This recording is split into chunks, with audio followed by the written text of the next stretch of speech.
ಆ ರಾತ್ರಿ ಕಾಲವೇ ನಿಂತಂತಾಗಿತ್ತು. ಭಯವೇ ಉಸಿರಾಡುತ್ತಿತ್ತು.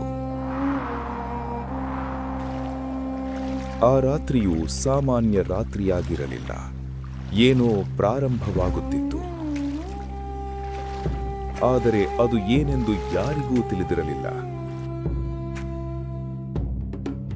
ಜನರು ಕತ್ತಲೆಯಿಂದ ಓಡುತ್ತಿದ್ದರೆ ಕತ್ತಲೆ ತನ್ನ ರಾಜನನ್ನು ಉದಯಿಸಲು ಸಿದ್ಧಗೊಳಿಸುತ್ತಿತ್ತು. ಭಯದಿಂದ ನಲುಗಿದ ಜನರು ರಕ್ಷಣೆಗಾಗಿ ದೇವಾಲಯವನ್ನು ಸೇರಿದರು. ಅಷ್ಟೊತ್ತಿಗಾಗಲೇ ಕತ್ತಲೆಯ ಆಳದಲ್ಲಿ ಒಂದು ಶಕ್ತಿ ತನ್ನ ಕಣ್ಣು ತೆರೆಯಿತು. ನೆಲವು ನಡುಗಿತು. ಆಕಾಶ ತನ್ನ ಉಸಿರನ್ನೇ ಹಿಡಿದುಕೊಂಡಿತ್ತು. ಮತ್ತು ಆ ಕ್ಷಣದಲ್ಲಿ ಮಹಿಷಾಸುರನ ಉದಯವಾಯಿತು.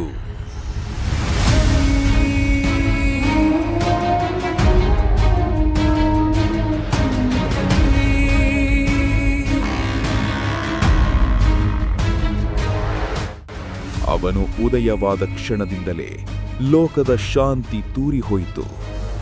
ಮಹಿಷಾಸುರನ ಪ್ರತಿಯೊಂದು ಹೆಜ್ಜೆಯು ಭಯಕ್ಕೆ ಹೊಸ ರೂಪ ಕೊಟ್ಟಿತು.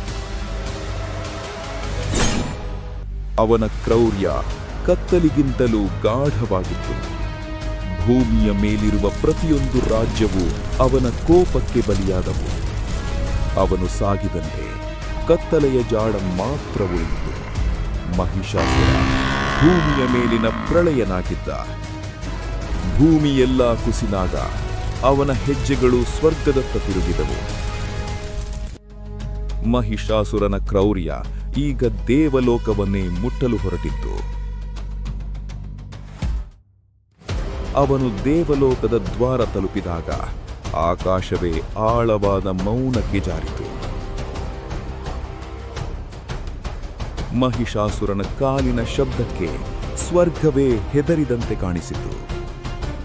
ದೇವತೆಗಳು ತಮ್ಮ ಲೋಕವನ್ನು ರಕ್ಷಿಸಲು ಪ್ರಾರ್ಥನೆ ಮಾಡುತ್ತಿದ್ದ ಕ್ಷಣದಲ್ಲೇ ಮಹಿಷಾಸುರನ ಗರ್ಜನೆ ಸ್ವರ್ಗವನ್ನೇ ತದಡಿತು. ದೇವತೆಗಳು ಅವನನ್ನು ತಡೆಯಲು ಶಕ್ತಿ ಕೂಡಿಸಿದರು. ಆದರೆ ಅವರ ದಿವ್ಯ ಬಾಣಗಳೇ ಅವನ ಕೋಟೆಯಂತೆ ಕಂಡ ಶಕ್ತಿಯಿಂದ ಎದೆಗುಂದಿ ಹಿಂತಿರುಗಿದವು. ದೇವಲೋಕವನ್ನೇ ಕದಡಿದ ಮಹಿಷಾಸುರನ ಕ್ರೌರ್ಯದ ಮುಂದೆ ದೇವತೆಗಳ ಶಕ್ತಿ ಕುಸಿದು ಬಿಟ್ಟಿತು.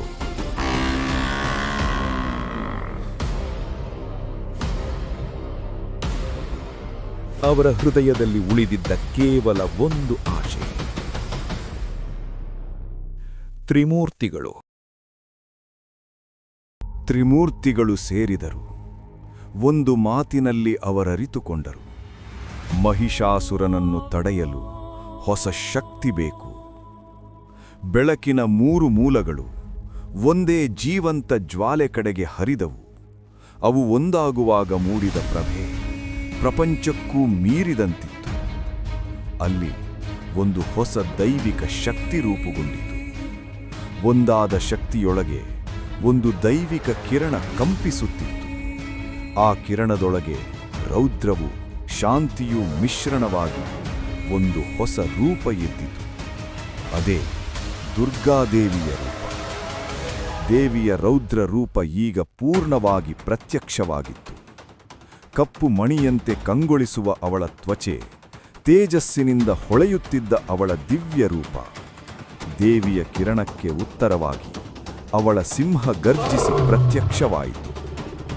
ಸ್ವರ್ಗದ ದೇವತೆಗಳು ಅವಳನ್ನು ನೋಡಿ ಸಂಭ್ರಮಿಸಿದರು. ದೇವಿ ಬಂದಳು, ರಕ್ಷಣೆ ಬಂದಿದೆ ಎಂಬಂತೆ ಅವರ ಹೃದಯಗಳು ಹೊತ್ತಿಕೊಂಡವು. ದೇವತೆಗಳ ಸಂಭ್ರಮ ತುಂಬುತ್ತಿದ್ದಾಗೆ ದುರ್ಗಾದೇವಿ ತನ್ನ ಸಿಂಹದೊಂದಿಗೆ ದೇವಲೋಕದತ್ತ ನಡೆಯತೊಡಗಿದಳು. ಅವಳ ಹೆಜ್ಜೆಯ ತೇಜಸ್ಸು ಆಕಾಶವನ್ನೇ ಹೊಳಪುಗೊಳಿಸಿತು. ಅವಳು ಸಾಗಿದಂತೆ ವಾತಾವರಣವೇ ಬದಲಾಗಿತ್ತು. ನಾಶದ ಶಬ್ದಗಳು ಆಕಾಶ ತುಂಬಿದ್ದರು. ಅವಳ ಹೆಜ್ಜೆ ಶಬ್ದ ಮಾತ್ರ ಸ್ಪಷ್ಟವಾಗಿತ್ತು. ಅವಳ ತೇಜಸ್ಸು ಮಹಿಷಾಸುರನ ಕತ್ತಲೆಯನ್ನು ಒಂದು ಕ್ಷಣದಲ್ಲಿ ಕುಂದಿಸಿತು. ನಾಶದ ಮಧ್ಯೆ ಮಹಿಷಾಸುರನ ದೃಷ್ಟಿ ಅಚಾನಕ್ ನಿಂತು ಅವನ ಮುಂದೆ ದುರ್ಗಾದೇವಿ ನಿಂತಿದ್ದಳು. ಇಷ್ಟು ಕಾಲ ಯಾರೂ ಅವನ ಮುಂದೆ ನಿಲ್ಲಲಿಲ್ಲ. ಆದರೆ ಈಗ ಒಬ್ಬಳು ಅವನೆದುರು ನಿಂತಿದ್ದಳು. ಈ ಲೋಕದಲ್ಲಿ ನನ್ನ ಹೆಸರು ಕೇಳಿ ನಡುಗುತ್ತಾರೆ. ಆದರೂ ನೀನು ನನ್ನ ಎದುರು ನಿಂತಿದ್ದೀಯ. ಯಾರು ನೀನು? ನನ್ನನ್ನು ಕೇಳುತ್ತಿದ್ದೀಯಾ? ನಾನು ಭಯದಿಂದ ಬಂದವಳಲ್ಲ, ನಿನ್ನ ಅಹಂಕಾರದ ಅಂತ್ಯವಾಗಲು ಬಂದವಳು. ನೀನು ಯುದ್ಧಕ್ಕೆ ಬಂದಿದ್ದೀಯಾ? ನಾನು ಅದರ ಅಂತ್ಯಕ್ಕೆ ಬಂದಿದ್ದೇನೆ. ಅದೇ ಕ್ಷಣದಲ್ಲಿ ಮಹಿಷಾಸುರನ ಅಹಂಕಾರ ಕೋಪವಾಗಿ ಸಿಡಿದಿತು. ಮಹಿಷಾಸುರನ ಕೋಪ ಮಿತಿಮೀರಿತು. ಒಂದು ಗರ್ಜನೆಯೊಂದಿಗೆ ಅವನು ಮೊದಲ ದಾಳಿಗೆ ಸಿದ್ಧನಾದನು. ಅವನ ಗರ್ಜನೆಗೆ ಉತ್ತರವಾಗಿ ಆಕಾಶದಿಂದ, ನೆಲದಿಂದ, ಎಲ್ಲ ದಿಕ್ಕುಗಳಿಂದ ದೈತ್ಯರು ಹೊರಬಂದರು. ಮಹಿಷಾಸುರನ ಸೇನೆ ದೇವಿಯತ್ತ ದಾಳಿ ಮಾಡಲು ಸಿದ್ಧವಾಯಿತು. ಅವಳ ಸುತ್ತಲಿನ ವಾತಾವರಣ ಒಮ್ಮೆಲೆ ಬದಲಾಗಿತು. ಗಾಳಿ ಗರ್ಜಿಸಿತು, ಭೂಮಿ ನಡುಗಿತು. ದೇವಿ ರೌದ್ರ ರೂಪದಲ್ಲಿ ನಿಂತಳು. ಈಗ ಯುದ್ಧ ಆರಂಭ. ಗರ್ಜನೆ, ಧೂಳು, ಅಸ್ತ್ರಗಳು ಎಲ್ಲವೂ ಒಂದೇ ಕ್ಷಣದಲ್ಲಿ ಮುರಿದುಬಿಟ್ಟವು. ದೇವಿಯ ಒಂದೇ ದಿವ್ಯ ಚಲನೆಯಿಂದ ದೈತ್ಯ ಸೇನೆ ನೆಲಸಮವಾಯಿತು. ಮೊದಲ ಬಾರಿಗೆ ಮಹಿಷಾಸುರನ ಕಣ್ಣಲ್ಲಿ ಭಯದ ನೆರಳು ಕಾಣಿಸಿತು. ಆದರೆ ಅದು ಕ್ಷಣದಲ್ಲೇ ಕೋಪವಾಗಿ ಮಾರ್ಪಟ್ಟಿತು. ಮಹಿಷಾಸುರನ ದಾಳಿ ಕ್ರೋಧದಿಂದ ತುಂಬಿತ್ತು. ಆಕಾಶ ಗರ್ಜಿಸಿತು, ಭೂಮಿ ನಡುಗಿತು. ದುರ್ಗಾದೇವಿಯ ಪ್ರತಿದಾಳಿ ಮಹಿಷಾಸುರನನ್ನು ಹಿಂದಕ್ಕೆಸೆದಿತು. ಇಲ್ಲಿಂದ ಮಹಿಷಾಸುರನ ಪತನ. ಪ್ರತಿ ಹೊಡೆತದೊಂದಿಗೆ ಮಹಿಷಾಸುರನ ಬಲ ಕಮ್ಮಿಯಾಗುತ್ತಿತ್ತು. ಈಗ ಅವನು ಹೋರಾಡುತ್ತಿರಲಿಲ್ಲ, ಬದುಕಲು ಯತ್ನಿಸುತ್ತಿದ್ದನು. ಸ್ವರ್ಗ ನಿಂತು ನೋಡಿತು, ಭೂಮಿ ಸಾಕ್ಷಿಯಾಯಿತು. ಇದು ಮಹಿಷಾಸುರನ ಅಂತ್ಯ.